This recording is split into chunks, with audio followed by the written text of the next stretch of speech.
Apple's new iPhone 15 is already looking like one of the hottest in-demand items this holiday season.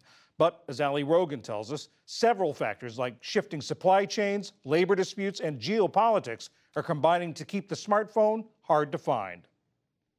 The world's most valuable company, Apple, at one point in time had their main supplier making 500,000 of its cell phones per day at one megafactory in China.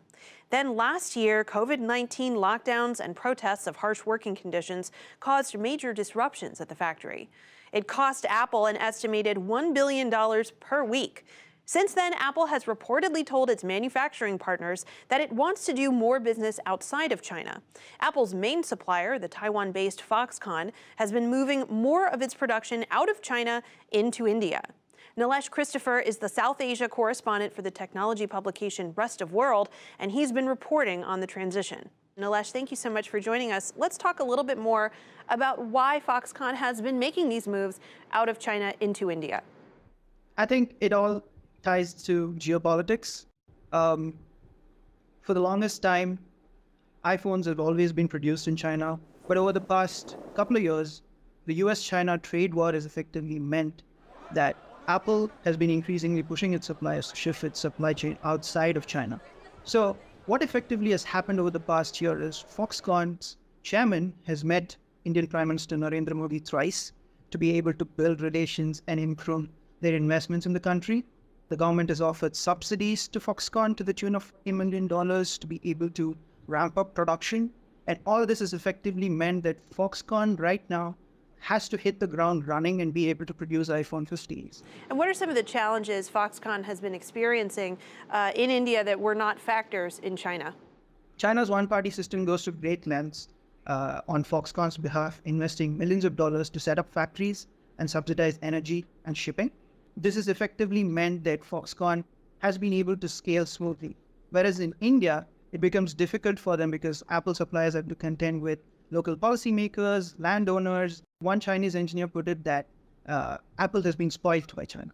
But because of that, it also seems like Apple is in many ways beholden to China because the conditions there simply can't be replicated. Do the challenges Foxconn is experiencing in scaling up in India underscore just how entrenched Apple's interests in China really are? Apple is absolutely beholden to China because of the efficiency of these factories and the production that's happened. 91% of the phones being shipped, iPhone 15s, are still outside of China. India right now produces about 10% of the iPhones, and there's a long way to go. From shipping about 4 million units in 2020, they're about 9 million right now. One of the ways is to be able to train Indian workforce and engineers to produce the most advanced phone Apple has yet produced. And for this, Foxconn has been sending in engineers from China to India to train the local engineers and work, which has brought about interesting culture clashes. One of the interesting sort of production kinks that came about is the culture shock that many of these Chinese engineers felt. One is they felt Indian workers were a little lazy, and one Chinese engineer was surprised that like a 30-minute delay did not bother an Indian worker on the work floor. And Indian engineers and workers were more acclimatized to taking offs.